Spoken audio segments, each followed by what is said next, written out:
Assalamualaikum warahmatullahi wabarakatuh. Alhamdulillah alladzi arsala rasulahu bil huda wa dinil haqq liyuzhirahu 'alad dini kullihi walau karihal kafirun. Asyhadu an la ilaha illallah wa asyhadu anna Muhammadan abduhu wa rasuluhu la nabiyya ba'da. Allahumma shalli wa sallim wa barik ala sayyidina Muhammadin wa ala alihi wa sahbihi ajma'in. Amma ba'd. Ayyuhan nas, ittaqullaha haqqa tuqatih wa la tamutunna illa wa antum muslimun. Alhamdulillahirabbil alamin. Jamaah kampung takwa astan rahimakumullah. Mari kita lanjutkan lagi masih di surat Fatir. Kita masuk di ayat yang ke-19 surat Fatir. Bismillahirrahmanirrahim. Wa ma yastawil a'ma wal basir walad zulumat walan nur. 19-20. Dan tidaklah sama antara orang yang buta dan orang yang melihat. Tidak pula sama antara kegelapan dan cahaya. Wa ma yastawil a'ma wal basir, ini perumpamaan yang Allah berikan kepada kita bahwa tidak sama orang yang buta dan orang yang melihat. Siapa orang yang buta? Orang yang buta adalah orang yang ingkar, orang yang kafir ya. Sementara orang yang melihat adalah orang yang beriman. Jadi antara kekafiran itu tabiatnya ataupun ciri-cirinya mirip dengan orang buta ya. Dan antara gelap dengan orang kafir itu sama, mirip ya. Jadi Allah menggambarkan bahwa orang buta dan gelap itu sama dengan orang kafir ya, dari sisi tabiatnya. Sementara orang yang melihat dan cahaya sama dengan orang mukmin ya. Orang mukmin itu adalah orang yang melihat. Melihat apa? Dia melihat dengan cahayanya Allah Subhanahu wa taala. Dia melihat sesuatu itu sesuai dengan timbangannya Allah. Ya, dia melihat barang, dia melihat peristiwa, dia melihat hubungan antar sesama manusia, atau bahkan dia melihat bencana, dia melihat dari pandangannya Allah. Makanya orang mukmin itu penglihatannya tajam ya. Dia bisa menerka apa di balik itu. Ya. Makanya hati-hati dengan penglihatan orang mukmin karena tajam ya. Ya, jadi Allah lah yang menjadi matanya gitu ya. Allah yang melihat dengan matanya. Makanya kita harus hati-hati karena penglihatan orang mukmin itu tajam. Dan dia bisa memberi saran kepada kita ya. Makanya kata Allah, i'malu fasayarallahu wa rasul wal mu'minun. Beramalah engkau, maka Allah, Rasul dan orang beriman akan melihat ya. Makanya kita alhamdulillah kalau diberi saran ataupun kritik bahkan dari orang mukmin. Karena apa? Itu sebenarnya pandangan dari Allah. Ya, jadi kita tidak boleh kebal terhadap kritik ya. Karena ada orang mukmin yang akan mengawasi kita ya. Karena pada dasarnya innamal mu'minuna ikhwatun, setiap mukmin itu bersaudara. Dia akan memberikan jalan yang terbaik buat saudaranya ya. Bukan memberikan kebencian, bukan, tapi jalan-jalan yang terbaik. Kembali lagi bahwa ada persamaan antara orang mukmin itu yang melihat ya, dan cahaya ya. Bahwa cahaya itu tabiatnya mirip dengan orang mukmin. Ya. Dia akan menerangi sesuatu. Ya. Kalau ada cahaya kan begitu ya. Yang tadinya sulit kita lihat, mata kita tidak nangkap, tapi ada cahaya, bisa. Ya. Kayak sebentar lagi nih kegelapan ya akan dihilangkan oleh cahaya. Dan begitulah sifat seorang mukmin, dia akan memberikan cahaya kepada siapa saja, termasuk kepada dirinya ya. Makanya kalau ada orang mukmin datang ke satu kampung ya, itu berarti cahaya bagi kampung itu. Ya. Kalau ada orang mukmin datang ke satu kampung itu atau ke satu keluarga, itu berarti cahaya. Makanya kata Nabi SAW, kalau ada tamu itu kita perlu fal yukrim daifahu ya. Kita harus memuliakannya ya. Karena itu sebenarnya mendatangkan cahaya ya. Mendatangkan rizki ya. Kalau tamu yang baik-baik itu mendatangkan cahaya itu ya. Tamu ini mukmin baik-baik ya, datang ke satu keluarga, datang ke satu kampung, atau bahkan datang ke satu negara, itu cahaya yang datang ya. Begitulah ketika Nabi SAW datang ke Quraisy ya, itu cahaya. Kita nggak kebayang ya waktu itu bagaimana Quraisy itu ya, dan kampung-kampung Arab di sekelilingnya itu kan barbar itu, saling serang, saling bunuh ya. Kalau udah membunuh orang itu istrinya diambil ya, anak-anaknya diambil, seluruh hartanya habis ya, jadi budak, dijual belikan. Begitu datang Nabi SAW, itu cahaya datang ke Mekah ya. Makanya sering dilagukan itu ya, engkau bagaikan cahaya. Memang cahaya. Dan orang mukmin, ulama orang mukmin itu cahaya ya. Datang ke satu kampung ya, atau ke satu masyarakat, itu cahaya ya. Dan orang mukmin memandang sesuatu seperti cahaya menerangi sesuatu ya. Jadi terlihat yang tadinya saru. Ada satu cerita ini bagus, kemarin baru saya dapat itu. Mudah-mudahan dia bisa keluar ya, tapi kelihatannya sudah keluar. Ada seorang anak ini mendapat pekerjaan ya. Mendapat pekerjaan sebagai konten media kalau nggak salah ya, sebagai ahli media lah kira-kira di satu perusahaan. Nah, di perusahaan itu dia digaji besar ya. Baru 1 minggu dia bekerja di situ ya. Baru 1 minggu dia bekerja di perusahaan ini. Perusahaannya ada di Kelapa Gading, Jakarta. Dia langsung diangkat jadi project manager. Padahal baru 1 minggu. Wah, ini aneh bagi dia itu. Dia sudah berpengalaman 4 tahun kerja ya. Ketika dia bekerja di perusahaan ini, baru 1 minggu dia diangkat jadi project manager. Bahasa kita jadi apa ya? Jadi leader lah, atau mungkin supervisor. Baru 1 minggu. Aneh dia. Tugas dia adalah menciptakan media-media gitu. Media, mungkin media video, media apa, tentang perusahaan tersebut ya. Kemudian dia keluar. Dia ngomong ke ibunya. Ya. Ibu, saya keluar dari sini. Kenapa keluar ya? Ternyata perusahaan itu ujung-ujungnya judi, Bu, katanya. Hah? Kok judi katanya? Iya, Bu, depannya doang kelihatannya konten media kita membuat, ternyata ujung-ujungnya diarahkan ke judi. Dan itu banyak. Ya. Beberapa anak buah dia, bahkan dia udah punya anak buah nih. Anak buah dia juga merasakan, Pak, saya mau keluar dari perusahaan ini katanya.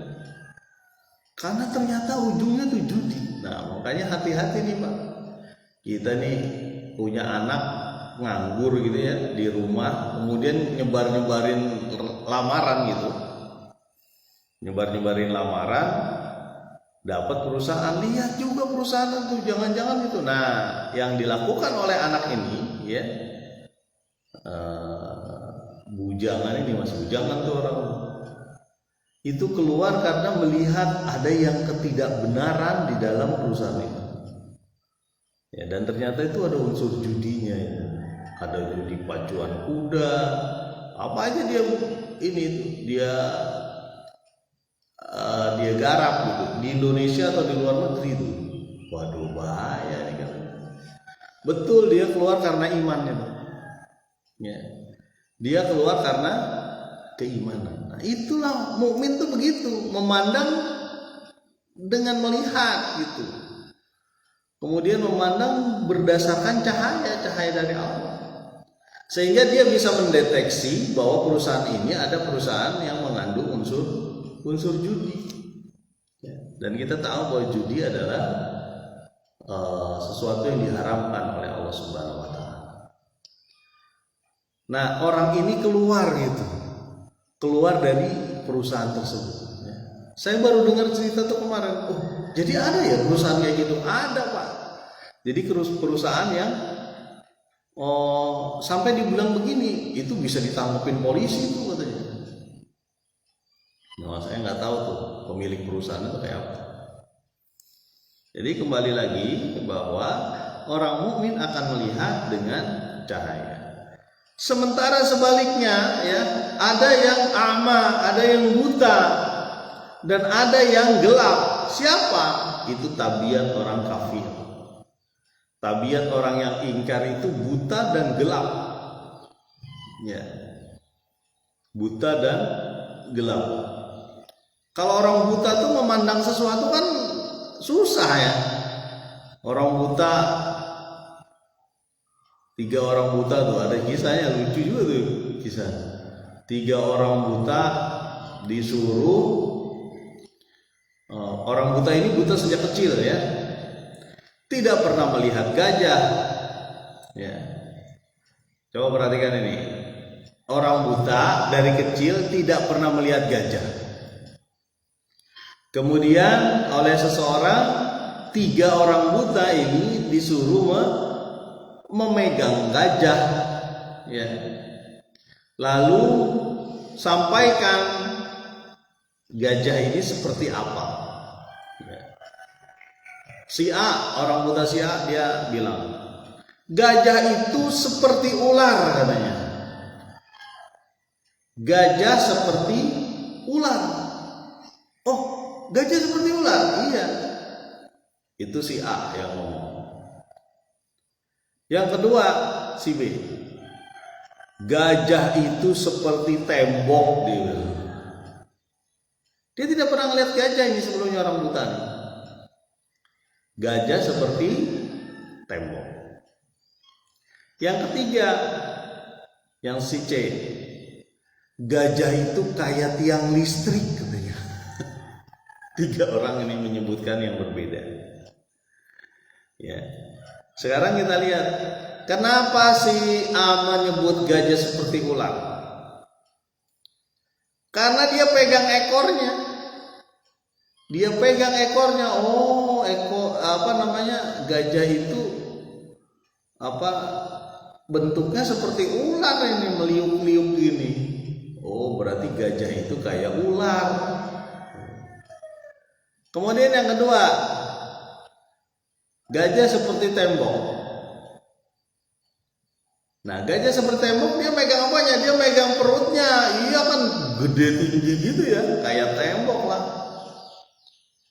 Dia megang perutnya, dia raba-raba gitu ya. Jadi gajah seperti tembok. Satu lagi, gajah seperti tiang. Iya, orang dia meluk kakinya. Kakinya dipeluk, kakinya gajah itu. Oh, ini berarti kayak tiang listrik gajah nih. Ya. Begitulah ketika orang buta memahami sesuatu, dia akan melihat satu-satu doang. Tidak bisa melihat secara utuh. Ya.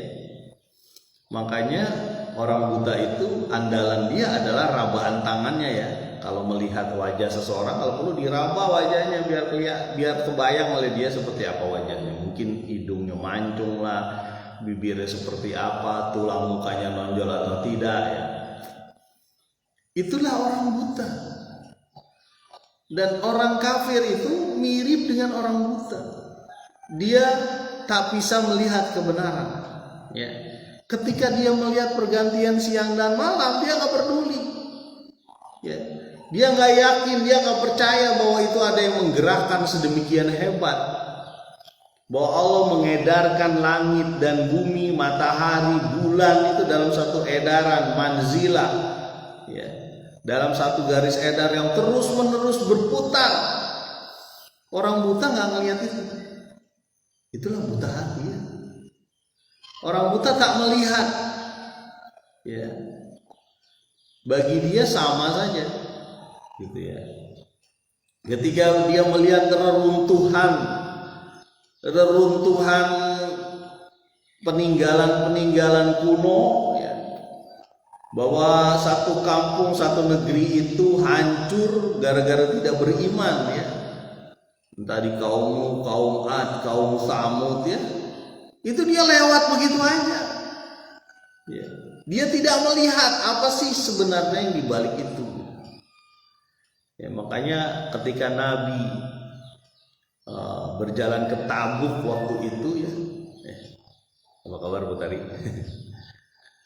Dia berjalan ke Tabuk waktu itu ya, melihat ada perkampungan negeri yang sudah dimusnahkan, sebagian bahkan ada yang mau datang ke sumur yang sudah dimusnahkan, disuruh cepet, udah jalan terus cepet. Kenapa? Karena jangan sampai azab Allah turun juga pada saat itu. Ya. Bagi orang-orang ingkar, orang-orang kafir itu masa bodoh ya. Ada satu kampung yang dihancurkan Allah, diberikan aja sisa-sisanya gitu. Itu cuek aja, nggak ada urusan. Itulah orang buta. Dan itu mirip dengan kekafiran, keingkaran. Dia masa bodoh terhadap mukjizat yang diberikan Allah lewat Nabi Musa misalnya ya. Selain mukjizat ular, kemudian juga sempat dikirimkan belalang, darah dan sebagainya, katak kepada Fir'aun pada saat itu. Dia bodoh, nggak mau lihat. Ya. Begitupun beberapa mukjizat nabi-nabi lain ya, termasuk Nabi Muhammad SAW. Mukjizat terbesar adalah Al-Quran.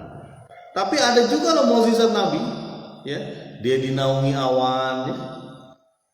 Kemudian mau ditimpa batu besar oleh Abu Jahal atau Abu Lahab, lalu dia lari lontang-lantung ya. Apa kata Abu Jahal itu? Saya nggak pernah melihat onta yang gede banget mulutnya katanya, mau makan saya ya. Kemudian dari sela-sela jari Nabi SAW itu ada air ya, yang bisa mengucur ketika waktu mau wudhu kan,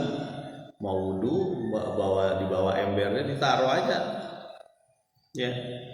Ada beberapa mukjizat. Bagi orang kafir itu buta, nggak ada urusan ya. Sementara mukjizat yang ada sehingga hari ini yaitu Al-Quran tidak bisa dipalsukan ya.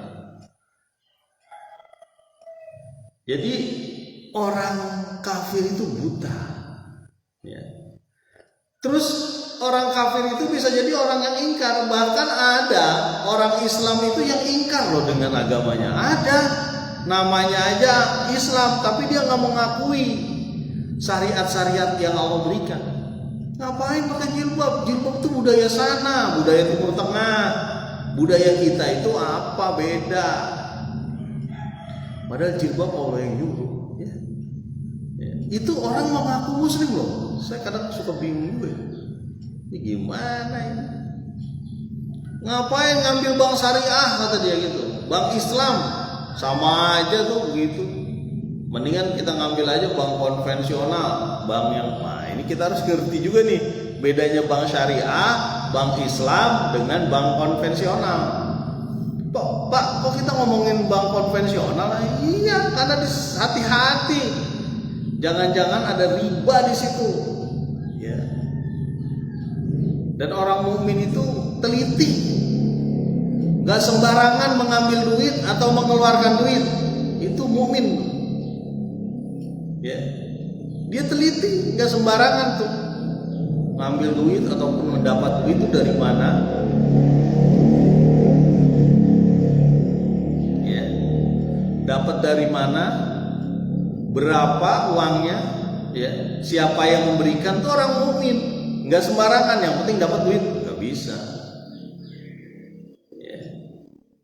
Jadi orang mukmin itu begitu teliti. Sementara orang lain, orang yang ingkar, dia buta aja matanya. Yang penting mau halal mau haram, empat ngambil. Nauzubillah. Wala zulumatu wala nur, dan beda antara atau tidak sama antara kegelapan dengan cahaya. Orang kafir itu gelap. Makanya di satu surat disebutkan, ya, bahwa Allah itu mengeluarkan dari minaz zulumati ilan nur, dari kegelapan kepada cahaya, karena berbeda. Ya. Bagaimana orang kafir itu, ya seolah-olah gelap aja dia. Arah hidupnya tidak jelas karena ditimbulkan ataupun mendapat kegelapan, bahkan kegelapan yang banyak. Ya, dia gelap dalam kehidupannya, dia gelap dalam cara mencari rezekinya, dia gelap dalam berhubungan dengan sesama manusia, bahkan dia gelap terhadap sesama makhluk. Ya. Nggak peduli dia motong ayam gimana, yang penting mati aja kalau perlu dikeprok kepalanya. Ya. Gitu. Bagaimana dia sesama makhluk, ya, dengan kucing kalau perlu diikat, dia apa gitu. Gelap orang itu. Ya, diikat nggak dikasih makan. Ya. Apalagi dengan hutan misalnya, yang penting saya dapat nih logging. Logging itu apa logging? Kayu, ya. Masa bodoh itu hutan negara, hutan lindung dan sebagainya. Yang penting saya dapat. Akhirnya pencurian kayu marak-marak. Ya. Dan kadang-kadang bukan pencurian, terang-terangan. Dia bayar aja pejabat. Ya. Hutan ini dia kuasai, dibantai semua, dihabisin semua kayu. Ya. Gitu, yang namanya gelap ya begitu. Gelap mata lah. Orang-orang kafir kan begitu, yang penting duit masuk. Ya. Apapun dia lakukan. Kalau perlu sogok sana, sogok sini, ya. Kasih umpan sana, kasih umpan sini. Supaya gol, ya. Saya kemarin ngobrol tuh sama orang yang mengetahui ya tentang tender. Wah, ini tender nih perlu kita ini juga. Tender apa Pak Arman tender? Tender apa ya tender itu? Tender itu bahasa gampangnya cara mengambil proyek gitulah.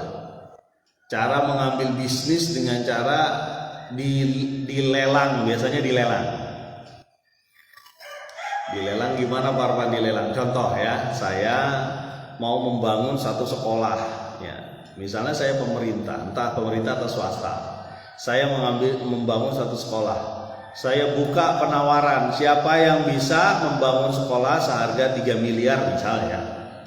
Seharga 3 miliar sekolah ini saya akan bangun. Siapa kontraktor yang paling mampu lah. 3 miliar ini bisa misalnya 10 kelas contoh. Dengan spek begini. Ya. Atasnya mungkin pakai genteng, bawahnya pakai mungkin entah baja ringan atau baja berat atau kayu, ya. Kemudian bawahnya ada jendela dan sebagainya, lantainya keramik dan sebagainya. Nah, dikumpulkanlah para kontraktor, orang yang bisa ngebangun. Si A bilang, Pak, saya bisa, harga jadi 2.900.000.000.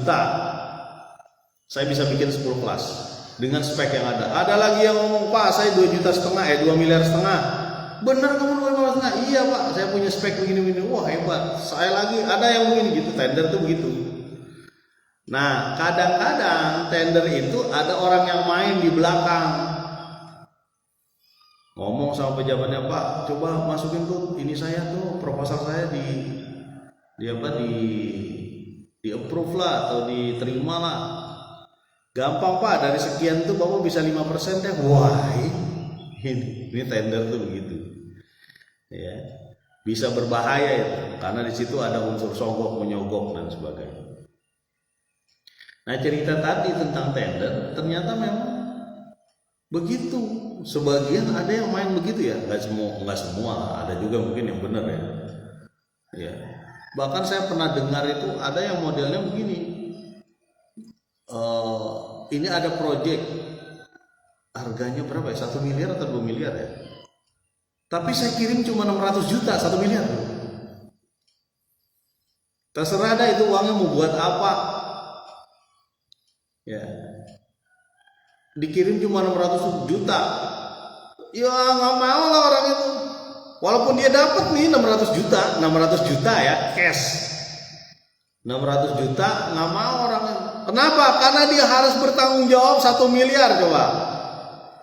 Kalau dia ngebangun suatu rumah ibadah ataupun apa, dia harus bertanggung jawab menurunkan sekian banyak ya, sekian banyak item-item untuk proyek tersebut ya. Mungkin beli hebel berapa dulu sampai 1 miliar. Berarti kan 400 jutanya itu bohong. 400 juta lainnya itu bohong. Makanya ini penting juga buat kita ya, panitia pembangunan sekolah, pembangunan rumah ibadah, pembangunan masjid, pembangunan posyandu, pembangunan itu. Hati-hati tuh, kita punya dana misalnya 100 juta lalu dibengkak-bengkakin lah kira-kira ya. Padahal speknya cuma 50 juta, dibengkak-bengkakin sampai 100 juta, itu sisanya bohong.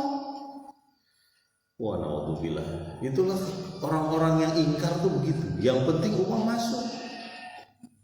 Ya. Mudah-mudahan kita nggak kayak gitulah. Ya. Masuk ke kantong kita berbahaya, nggak cuma kantong, kadang rekeningnya. Ya. Kalau nggak kantong, rekening. Ya.